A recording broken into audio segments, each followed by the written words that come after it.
Hi friends, ಹೇಗಿದ್ದೀರಾ? ಇವತ್ತು ನಾವು ಈ ವಿಡಿಯೋದಲ್ಲಿ ನೀವು ಯಾವತ್ತೂ ನೋಡದಂತಹ, ಎಲ್ಲೂ ಕಾಣದಂತಹ ಮತ್ತು ಎಂದೂ ಕೇಳದಂತಹ ಕೆಲವು ವಿಶೇಷವಾದ ಮತ್ತು ಪ್ರತ್ಯೇಕವಾದ ಪ್ರದೇಶಗಳ ಬಗ್ಗೆ ತಿಳಿದುಕೊಳ್ಳಲಿದ್ದೇವೆ. ಈ ಭೂಮಿಯ ಮೇಲೆ ಎಂತಹ ಅದ್ಭುತವಾದ ಪ್ರದೇಶಗಳಿವೆ ಅಂದ್ರೆ ಅವುಗಳನ್ನ ಎಷ್ಟು ಬಾರಿ ನೋಡಿದ್ರೂ ಕೂಡ ಅಷ್ಟು ಬಾರಿ ಕಣ್ಣಿಗೆ ಆನಂದವನ್ನ ಕೊಡುತ್ತೆ.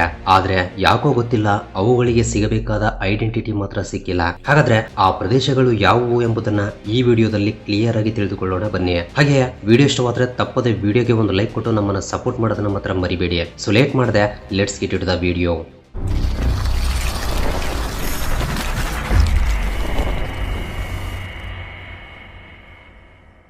ವೈಟೊಮೊ ಗ್ಲೋವರ್ಮ್ ಕೇವ್ಸ್. ನ್ಯೂಜಿಲೆಂಡ್ ನಲ್ಲಿರುವ ಈ ವೈಟೊಮೊ ಗ್ಲೋವರ್ಮ್ಸ್ ಕೇವ್ಗಳ ಮೇಲಿನ ಭಾಗ ನಕ್ಷತ್ರಗಳಿಂದ ಹೊಳಿತಾ ಇರುವ ಆಕಾಶ ಭೂಮಿಗಿಳಿದು ಬಂದಿರುವ ಹಾಗೆ ನೋಡೋಕೆ ತುಂಬಾ ಸುಂದರವಾಗಿರುತ್ತವೆ. ನಿಜ ಹೇಳ್ಬೇಕು ಅಂದ್ರೆ ಈ ರೀತಿ ಹೊಳಿತಾ ಇರುವುದು ನಕ್ಷತ್ರಗಳಲ್ಲ, ಗ್ಲೋವರ್ಮ್ಗಳ ಲಾರ್ವಾಗಳು. ಈ ಲಾರ್ವಾ ಒಳಗಡೆ ಒಂದು ರಾಸಾಯನಿಕ ಪ್ರಕ್ರಿಯೆ ನಡೆಯುತ್ತೆ.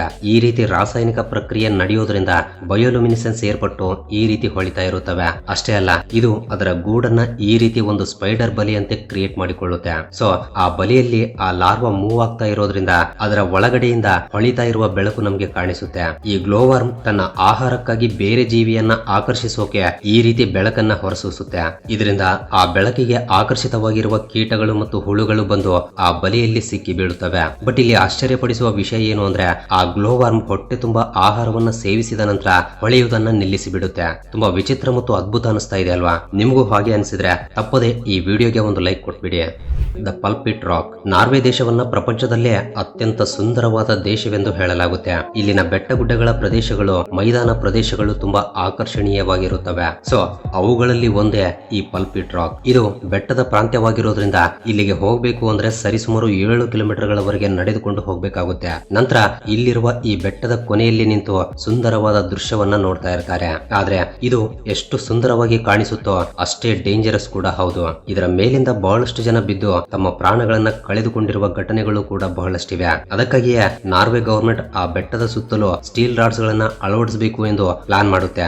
ಆದ್ರೆ ಆ ಬೆಟ್ಟದ ಸೌಂದರ್ಯ ಹಾಳಾಗುತ್ತೆ ಎಂದು ಅದನ್ನ ಕ್ಯಾನ್ಸಲ್ ಮಾಡಿಬಿಡುತ್ತೆ. ಅದಕ್ಕಾಗಿಯೇ ಇಲ್ಲಿಗೆ ಬರುವ ಟೂರಿಸ್ಟ್ ಗಳು ತುಂಬಾ ಜಾಗೃತೆಯಿಂದ ಇರಬೇಕಾಗುತ್ತೆ. ಇಲ್ಲಿಗೆ ಬರುವ ಟೂರಿಸ್ಟ್ ಗಳು ಆ ಬೆಟ್ಟದ ಕೊನೆಯ ಭಾಗದಲ್ಲಿ ಕುಳಿತುಕೊಂಡು ತುಂಬಾ ಎಂಜಾಯ್ ಮಾಡ್ತಾ ಇರ್ತಾರೆ. ಅದೇ ರೀತಿ ಯಾವುದೇ ರೀತಿಯ ಭಯವಿಲ್ಲದೆ ಸೆಲ್ಫಿಗಳನ್ನ ತಗೊಳ್ತಾ ಇರ್ತಾರೆ. ಬಟ್ ಒಂದು ವೇಳೆ ಸ್ವಲ್ಪ ಅಜಾಗ್ರತೆ ವಹಿಸಿದ್ರೂ ಕೂಡ ಅಲ್ಲಿಂದ ಬಿದ್ದು ತಮ್ಮ ಪ್ರಾಣಗಳನ್ನ ಕಳೆದುಕೊಳ್ಳಬೇಕಾಗುತ್ತೆ. ಸಲಾ ಡಿ ಉಯಿನಿ. ಈ ಸಲಾ ಡಿ ಉಯಿನಿಯನ್ನು ಪ್ರಕೃತಿ ನಮಗೆ ಕೊಟ್ಟಿರುವ ಒಂದು ಅದ್ಭುತ ಅಂತ ಹೇಳ್ತಾ ಇರ್ತಾರೆ. ಯಾಕೆಂದ್ರೆ ಇಲ್ಲಿನ ಭೂಮಿ ಒಂದು ಕನ್ನಡಿಯಂತೆ ಇರುತ್ತೆ.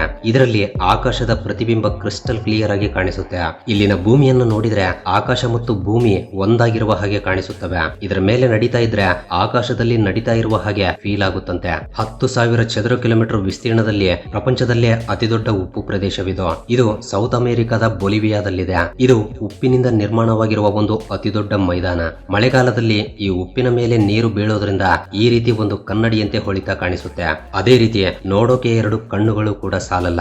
ಇದು ಡ್ರೈ ಆಗಿದ್ದಾಗ ಒಂದು ವೇಳೆ ಇದರ ಮೇಲೆ ನಡೆದಾಡಿದ್ರೆ ಒಂದು ವಿಚಿತ್ರವಾದ ಅನುಭವ ಉಂಟಾಗುತ್ತಂತೆ. ನಿಜ ಹೇಳ್ಬೇಕು ಅಂದ್ರೆ ಈ ಭೂಮಿಯ ಮೇಲೆ ಇಂತಹ ಪ್ರದೇಶಗಳಿರುವುದು ಮನುಷ್ಯರು ಮಾಡಿಕೊಂಡಿರುವ ಅದೃಷ್ಟ ಅಂತಾನೆ ಹೇಳ್ಬೋದು.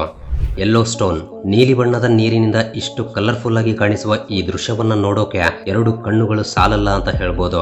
ಆದ್ರೆ ಇದರ ಹತ್ರ ಮಾತ್ರ ಯಾರು ಹೋಗಬಾರ್ದು. ಅದಕ್ಕಾಗಿಯೇ US ಗವರ್ಮೆಂಟ್ ಅದರ ಹತ್ರ ಹೋಗದ ಹಾಗೆ ಫೆನ್ಸಿಂಗ್ ಹಾಕಿ ದೂರದಿಂದ ತೋರಿಸುತ್ತೆ. ಸೊ ಇದರಲ್ಲಿರುವ ನೀರು ಕೆಲವೊಂದು ಬಾರಿ 30 ಅಡಿಗಳಷ್ಟು ಎತ್ತರದವರೆಗೆ ರಭಸವಾಗಿ ಚಿಮ್ಮುತ್ತವೆ. ಹಾಗಾದ್ರೆ ಇಷ್ಟು ಸುಂದರವಾಗಿ ಕಾಣಿಸ್ತಾ ಇರುವ ಈ ಯೆಲ್ಲೋ ಸ್ಟೋನ್ ಹೇಗೆ ಕ್ರಿಯೇಟ್ ಆಯ್ತು ಅಂದ್ರೆ ಇದರ ಕೆಳಗಡೆ ಅಂದ್ರೆ 8 ಕಿಲೋಮೀಟರ್ ಆಳದಲ್ಲಿ ಒಂದು ಭಯಂಕರವಾದ ಅಗ್ನಿಪರ್ವತವಿದೆ. ಈ ಅಗ್ನಿಪರ್ವತ 6,40,000 ವರ್ಷಗಳ ಹಿಂದೆ ತುಂಬಾ ಭಯಂಕರವಾಗಿ ಒಡೆದು ಹೋಗಿದೆ. ಆಗಿನಿಂದ ಈಗಿನವರೆಗೆ ಈ ಅಗ್ನಿಪರ್ವತ ಒಡೆದು ಹೋಗಿಲ್ಲ. ಆದ್ರೆ ಮತ್ತೆ ಇದು ಒಂದಲ್ಲ ಒಂದು ದಿನ ಅಷ್ಟೇ ಭಯಂಕರವಾಗಿ ಒಡೆದು ಹೋಗುತ್ತೆ ಎಂದು ಬಹಳಷ್ಟು ಜನ ನಿಪುಣರು ಹೇಳ್ತಾ ಇದ್ದಾರೆ. ವಿಚಿತ್ರ ಏನು ಅಂದ್ರೆ ಜುಲೈ 24, 2024 ಅಂದ್ರೆ ರೀಸೆಂಟ್ ಆಗಿ ಇದು ಒಡೆದು ಹೋಗಿ ಅಲ್ಲಿರುವ ಟೂರಿಸ್ಟ್ ಗಳನ್ನ ತುಂಬಾ ಭಯಕ್ಕೆ ಗುರಿ ಮಾಡಿದೆ. ಈಗ ಆ ಜಾಗ ಹೇಗಿದೆ ಎಂಬುದನ್ನ ನೀವೇ ನೋಡಿ.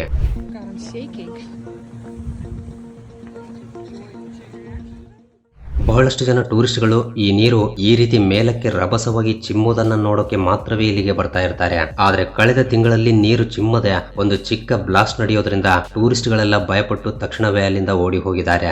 ಹ್ಯಾಂಗ್ಸನ್ ಡೂಂಗ್. ಈ ಹ್ಯಾಂಗ್ಸನ್ ಡೂಂಗ್ ಎಂಬ ಗುಹೆ ಈ ಪ್ರಪಂಚದಲ್ಲೇ ಅತ್ಯಂತ ಎತ್ತರವಾದ ಗುಹೆ ಎಂದು ಹೇಳಲಾಗುತ್ತೆ. ಇದರಲ್ಲಿ ಸರಿಸುಮಾರು 30ರಿಂದ 50 ಅಂತಸ್ತುಗಳಿರುವ ಬಿಲ್ಡಿಂಗ್ಸ್ ಗಳನ್ನು ಕೂಡ ಸುಲಭವಾಗಿ ಕಟ್ಟಬಹುದಂತೆ. ಇಲ್ಲಿರುವ ಗುಹೆಗಳು ಸರಿಸುಮಾರು 200 ಮೀಟರ್ಗಳಷ್ಟು ಎತ್ತರದವರೆಗೆ ಇರುತ್ತವೆ. ಇದರ ಜೊತೆಗೆ ಇಲ್ಲಿ ಅತ್ಯಂತ ಆಳವಾದ ಕಣಿವೆಗಳು ಕೂಡ ಇವೆ. ಅವುಗಳನ್ನ ಯಾರಾದ್ರೂ ಮೊದಲ ಬಾರಿ ನೋಡಿದ್ರೆ ಖಂಡಿತ ಆಶ್ಚರ್ಯ ಆಗೋದು ಗ್ಯಾರಂಟಿ.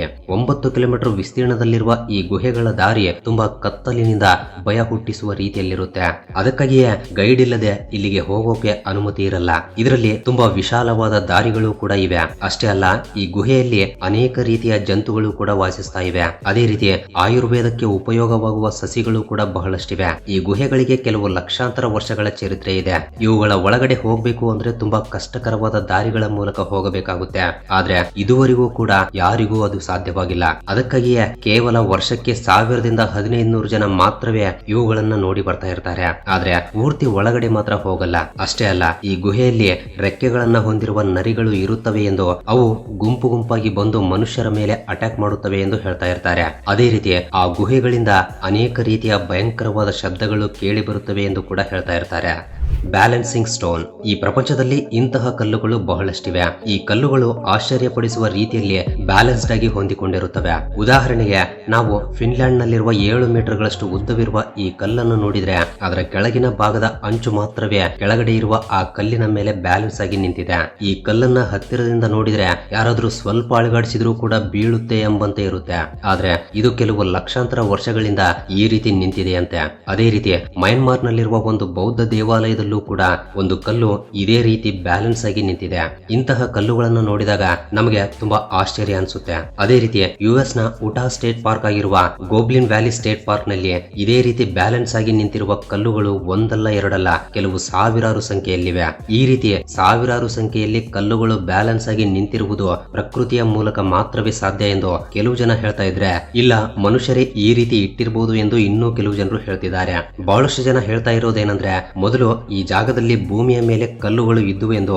ಆದ್ರೆ ಆ ಕಲ್ಲುಗಳಿರುವ ಪ್ರದೇಶದಲ್ಲಿ ತುಂಬಾ ರಭಸದಿಂದ ನೀರು ಹರಿಯೋದ್ರಿಂದ ಆ ಕಲ್ಲುಗಳ ಸುತ್ತಮುತ್ತಲಿರುವ ಮಣ್ಣು ಹರಿದು ಆ ಕಲ್ಲುಗಳ ಕೆಳಗಿನ ಭಾಗ ಮಾತ್ರವೇ ಉಳಿದು ಹೋಗಿದೆ ಎಂದು ಹೇಳ್ತಾ ಇದ್ದಾರೆ. ಬಟ್ ಕಾರಣ ಏನೇ ಆದ್ರೂ ಇಂತಹ ವಿಚಿತ್ರವಾದ ಕಲ್ಲುಗಳನ್ನು ನೋಡಿದಾಗ ನೋಡುವವರಿಗೆ ಮಾತ್ರ ತುಂಬಾ ಆಕರ್ಷಣೀಯವಾಗಿರುತ್ತೆ. Marble Cathedral. ಚಿಲಿ ದೇಶದಲ್ಲಿ ಈ ಮಾರ್ಬಲ್ ಕ್ಯಾಥೆಡ್ರಲ್ ಇದೆ. ಇದನ್ನ ಪ್ರಕೃತಿ ಕೊಟ್ಟಿರುವ ಒಂದು ವರ ಅಂತ ಅನ್ಕೋಬಹುದು. ಇಲ್ಲಿರುವ ಪಟಗೋನಿಯಾ ಎಂಬ ಪ್ರದೇಶದಲ್ಲಿ ಕೆಲವು ವಿಶಾಲವಾದ ಮಾರ್ಬಲ್ ಗುಹೆಗಳಿವೆ. ಇವುಗಳನ್ನ ಮಾರ್ಬಲ್ ಕ್ಯಾಥೆಡ್ರಲ್ ಗುಹೆಗಳು ಎಂದು ಕರೀತಾರೆ. ಈ ಗುಹೆಗಳು 6000 ವರ್ಷಗಳ ಹಿಂದೆ ಏರ್ಪಟ್ಟಿರುವ ಪುರಾತನವಾದ ಗುಹೆಗಳು ಎಂದು ಹೇಳಲಾಗುತ್ತೆ. ಸೊ ಇವುಗಳ ಪ್ರತ್ಯೇಕತೆಯ ಬಗ್ಗೆ ಹೇಳುವುದಾದ್ರೆ, ಅತ್ಯಧಿಕವಾದ ಬಿಸಿ ವಾತಾವರಣದಿಂದ ಕೂಡಿರುವ ಲಾವಾದಿಂದ ಈ ಸುಂದರವಾದ ಗುಹೆಗಳು ಏರ್ಪಟ್ಟಿವೆ. ಇವು ಸಮುದ್ರದ ನೀರಿನ ರಭಸದ ಅಲೆಗಳ ಬಡಿತಕ್ಕೆ ಈ ರೀತಿ ಸುಂದರವಾಗಿ ಬದಲಾಗಿವೆಯಂತೆ. ಈ ಸುಂದರವಾದ ಗುಹೆಗಳನ್ನ ಒಂದ್ಸಲ ನೋಡಿದ್ರೆ ಮತ್ತೆ ಮತ್ತೆ ನೋಡ್ಬೇಕು ಅಂತ ಅನ್ಸುತ್ತೆ. ಅಷ್ಟು ಸುಂದರವಾಗಿರುತ್ತವೆ. ನೀಲಿ ಮತ್ತು ಬಿಳಿ ಬಣ್ಣದಲ್ಲಿರುವ ಈ ಗುಹೆಗಳು ಅದರ ಒಳಗಡೆ ಹರಿತಾ ಇರುವ ನೀರಿನ ಮೂಲಕ ಪ್ರತಿಬಿಂಬಿಸುತ್ತಾ ನೋಡೋಕೆ ತುಂಬಾ ಆಹ್ಲಾದಕರವಾಗಿರುತ್ತೆ. ಅಷ್ಟೇ ಅಲ್ಲ, ವಾತಾವರಣ ಬದಲಾಗ್ತಾ ಇದ್ದಂತೆ ಈ ಗುಹೆಯ ಬಣ್ಣವೂ ಕೂಡ ಬದಲಾಗ್ತಾ ಇರುತ್ತೆ. ಅದೇ ರೀತಿ ನೀಲಿ ಮತ್ತು ಹಸಿರು ಬಣ್ಣದ ನೀರಿನ ಮೂಲಕ ಉಂಟಾಗಿರುವ ಪ್ರತಿಬಿಂಬ ಆ ಗುಹೆಗಳ ಮೇಲೆ ಬಿದ್ದಾಗ ಆ ಗುಹೆಗಳು ವಜ್ರಗಳಂತೆ ಹೊಳಿತಾ ಇರುತ್ತವೆ. ಈ ಗುಹೆಯಲ್ಲಿರುವ ವಾಟರ್ ಲೆವೆಲ್ ಹೆಚ್ಚಾದಾಗ ಆ ಗುಹೆಯಲ್ಲಿ ತುಂಬಾ ವಿಚಿತ್ರವಾದ ಶಬ್ದಗಳು ಕೂಡ ಕೇಳಿ ಬರುತ್ತವೆಯಂತೆ. ಈ ಸುಂದರವಾದ ಗುಹೆಗಳನ್ನ ನೋಡೋಕೆ ಅನೇಕ ಪ್ರದೇಶಗಳಿಂದ ಟೂರಿಸ್ಟ್ಗಳು ಪ್ರತಿ ವರ್ಷ ಬರ್ತಾ ಇರ್ತಾರೆ. ಆದ್ರೆ ಇಲ್ಲಿಗೆ ಬರುವುದು ಅಷ್ಟು ಈಸಿ ಅಲ್ಲ. ಅದಕ್ಕಾಗಿಯೇ ಬಹಳ ಕಡಿಮೆ ಜನರು ಮಾತ್ರವೇ ಬರ್ತಾ ಇರ್ತಾರೆ. Brazil national park. ಬ್ರೆಜಿಲ್ ಎಂಬ ಹೆಸರನ್ನ ಕೇಳಿದ ತಕ್ಷಣ ಅಲ್ಲಿನ ಭಯಂಕರವಾದ ಪ್ರಾಣಿಗಳಾಗ್ಲಿ ಅಥವಾ ಯಾವುದಾದ್ರೂ ಒಂದು ಅವಶೇಷಗಳು ಹೊರಗಡೆ ಬೀಳುವುದು, ಇಂತಹ ವಾರ್ತೆಗಳನ್ನೇ ಹೆಚ್ಚಾಗಿ ನೋಡ್ತೀವಿ.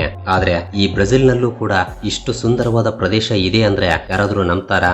ನೀಲಿ ಬಣ್ಣದ ನೀರಿನಿಂದ ತುಂಬಾ ಸುಂದರವಾಗಿ ಕಾಣಿಸುವ ಈ ಪ್ರದೇಶ ನಿಜವಾಗ್ಲೂ ಒಂದು ಅದ್ಭುತ ಅಂತ ಹೇಳ್ಬೋದು. ಅದಕ್ಕಾಗಿಯೇ ಬಹಳಷ್ಟು ಜನ ಈ ಜಾಗಕ್ಕೆ ಬಂದು ಈ ರೀತಿ ಎಂಜಾಯ್ ಮಾಡಿ ಹೋಗ್ತಾ ಇರ್ತಾರೆ. ಇದೊಂದು ಬ್ರೆಜಿಲ್ ನಲ್ಲಿರುವ ಲೆಂಕೋಯಿಸ್ ಮಾರನ್ಹೆನ್ಸಸ್ ಎಂಬ ಒಂದು ನ್ಯಾಷನಲ್ ಪಾರ್ಕ್. ಈ ಪಾರ್ಕ್ ನೋಡೋಕೆ ಮರುಭೂಮಿಯಲ್ಲಿ ಒಂದು ನದಿ ಹರಿತಾ ಇರುವ ಹಾಗೆ ಕಾಣಿಸುತ್ತೆ. ನಿಜ ಹೇಳ್ಬೇಕು ಅಂದ್ರೆ ಇಂತಹ ಸುಂದರವಾದ ಪ್ರದೇಶಗಳನ್ನ ತೋರಿಸಬೇಕು ಅಂದ್ರೆ ಪ್ರಸ್ತುತ ನಾವು ಡ್ರೋನ್ಸ್ ಗಳನ್ನ ಉಪಯೋಗ ಮಾಡ್ತೀವಿ.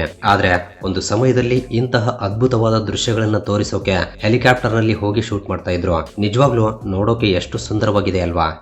Chocolate hills. ಈ ಚಾಕ್ಲೇಟ್ ಬೆಟ್ಟಗಳು ಫಿಲಿಪೀನ್ಸ್ ನ ಬೋಹಲ್ ಪ್ರಾವಿನ್ಸ್ ನಲ್ಲಿ ಸರಿಸುಮಾರು 1700ಕ್ಕೂ ಅಧಿಕ ಇವೆ. ಅದೇ ರೀತಿ ಈ ಬೆಟ್ಟಗಳು 50 ಸ್ಕ್ವೇರ್ ಕಿಲೋಮೀಟರ್ ನ ವಿಸ್ತೀರ್ಣದಲ್ಲಿವೆ. ಈ ಬೆಟ್ಟಗಳ ಮೇಲಿನ ಭಾಗ ಈ ರೀತಿ ಒಂದು ಮಣ್ಣಿನ ಕುಪ್ಪೆಯಂತೆ ಕಾಣಿಸುತ್ತೆ. ಆದ್ರೆ ಈ ಬೆಟ್ಟಗಳ ಮೇಲೆ ಹಸಿರಾಗಿರುವ ಹುಲ್ಲು ಬೆಳೆಯುತ್ತೆ. ಈ ರೀತಿ ಹಸಿರಾಗಿ ಬೆಳೆದಿರುವ ಹುಲ್ಲಿನ ಕಾರಣದಿಂದ ಅವು ಚಾಕ್ಲೇಟ್ ಬೆಟ್ಟಗಳಂತೆ ಹೊಳಿತಾ ಕಾಣಿಸುತ್ತವೆ. ಈ ಬೆಟ್ಟಗಳು 30 ರಿಂದ 50 ಮೀಟರ್ಗಳಷ್ಟು ಎತ್ತರದವರೆಗೆ ಇರುತ್ತವೆ. ಈ ಬೆಟ್ಟಗಳನ್ನ ಸುತ್ತಮುತ್ತಲಿರುವ ಎತ್ತರವಾದ ಮರಗಿಡಗಳ ಜೊತೆ ಹೋಲಿಸಿದ್ರೆ ಅವು ಎಷ್ಟು ಎತ್ತರವಾಗಿವೆ ಎಂಬುದನ್ನ ನೀವೇ ನೋಡಿ. ಈ ಕಾರಣದಿಂದಲೇ ಈ ಬೆಟ್ಟಗಳನ್ನ ಮೇಲಿನಿಂದ ನೋಡಿದಾಗ ಕುಪ್ಪೆ ಕುಪ್ಪೆಗಳಾಗಿ ಚಾಕ್ಲೇಟ್ ರೀತಿಯಲ್ಲಿ ಕಾಣಿಸ್ತಾ ಇರುತ್ತವೆ. ಆದ್ರೆ ಈ ಬೆಟ್ಟಗಳು ಹೇಗೆ ನಿರ್ಮಾಣವಾಗಿವೆ ಎಂಬುದು ಮಾತ್ರ ಇಂದಿಗೂ ಯಾರಿಗೂ ಕಂಡು ಹಿಡಿಯೋಕಾಗಿಲ್ಲ. Spider rock ಕ್ಯಾನ್ಯೋನ್. ಅಮೆರಿಕದ ಹ್ಯಾರಿಜೋನಾದಲ್ಲಿರುವ ಸ್ಪೈಡರ್ ರಾಕ್ ಕ್ಯಾನ್ಯೋನ್ ಎಂಬ ಒಂದು ಪ್ರದೇಶ ಅಮೆರಿಕ ದೇಶದಲ್ಲಿರುವ ಅತ್ಯಂತ ಆಳವಾದ ಪ್ರದೇಶಗಳಲ್ಲಿ ಒಂದು. ಇದರ ಅಗಲ 30 ಕಿಲೋಮೀಟರ್ಗಳು ಮತ್ತು ಇದರ ಆಳ ಸರಿಸುಮಾರು 1.5 ಕಿಲೋಮೀಟರ್ಗಳವರೆಗೆ ಇರುತ್ತೆ. ಭೂಗರ್ಭ ಶಾಸ್ತ್ರಜ್ಞರ ಪ್ರಕಾರ ಒಂದು ಹರಿಯುವ ನದಿ ಅಲ್ಲಿರುವ ಭೂಮಿಯನ್ನ ಕೊರೆಯುತ್ತಾ ಹೋಗೋದ್ರಿಂದ ಈ ಆಳವಾದ ಪ್ರದೇಶ ಏರ್ಪಟ್ಟಿದೆ ಎಂದು ಹೇಳ್ತಾ ಇದ್ದಾರೆ. ಈ ಆಳವಾದ ಪ್ರದೇಶದ ಮಧ್ಯದಲ್ಲಿ ನಿಂತಿರುವ 230 ಮೀಟರ್ಗಳಷ್ಟು ಎತ್ತರವಿರುವ ಒಂದು ಶಿಖರವಿದೆ. ಇದನ್ನೇ ದ ಸ್ಪೈಡರ್ ರಾಕ್ ಎಂದು ಕರೀತಾರೆ. ಈ ಸ್ಪೈಡರ್ ರಾಕ್ ಎಂಬ ಶಿಖರ ತನ್ನಷ್ಟಕ್ಕೆ ತಾನೇ ತಯಾರಾಗಿಲ್ಲ. ಆ ಜಾಗದಲ್ಲಿ ವಾಸವಿರುವ ಸ್ಪೈಡರ್ ರೋಮನ್ಗಳು ಇದನ್ನ ತಯಾರಿಸಿದ್ದಾರೆ ಎಂದು ಹೇಳಲಾಗುತ್ತೆ. ಈ ಸ್ಪೈಡರ್ ರಾಕ್ ಅನ್ನ ಅವರು ರಾಕ್ಷಸರನ್ನ ವಧೆ ಮಾಡುವ ಒಂದು ಅದ್ಭುತ ದೇವತೆಯಾಗಿ ನೋಡ್ತಾ ಇದ್ರು. ಈ ರೀತಿ ಈ ಸ್ಪೈಡರ್ ರಾಕ್ ಹ್ಯಾರಿಜೋನಾದಲ್ಲಿರುವ ಒಂದು ಪ್ರತ್ಯೇಕವಾದ ಪವಿತ್ರ ಸ್ಥಳವಾಗಿ ಬದಲಾಗಿದೆ. ಅಷ್ಟೇ ಅಲ್ಲ, ನಾವು ಈ ಆಳವಾದ ಪ್ರದೇಶದಲ್ಲಿ ತಿರುಗಾಡ್ತಾ ಇರುವಾಗ ನಮಗೆ ಭೂಮಿಯ ಮೇಲೆ ಇದೀವಿ ಅಂತ ಅನ್ಸಲ್ವಂತೆ. ಯಾವುದೋ ಒಂದು ಮಂಗಳ ಗ್ರಹದ ಮೇಲೆ ಇರುವ ಹಾಗೆ ಅನ್ಸುತ್ತೆ. ಈ ರೀತಿ ಇದು ನೋಡೋಕೆ ತುಂಬಾ ಅದ್ಭುತವಾಗಿರುತ್ತೆ. ಇಂತಹ ಅದ್ಭುತವಾದ ಪ್ರದೇಶಗಳು ನಮ್ಮ ಭೂಮಿಯ ಮೇಲೆ ಇರುವುದು ನಿಜವಾಗ್ಲೂ ಮನುಷ್ಯರು ಮಾಡಿಕೊಂಡಿರುವ ಅದೃಷ್ಟ ಅಂತಾನೆ ಹೇಳ್ಬೋದು.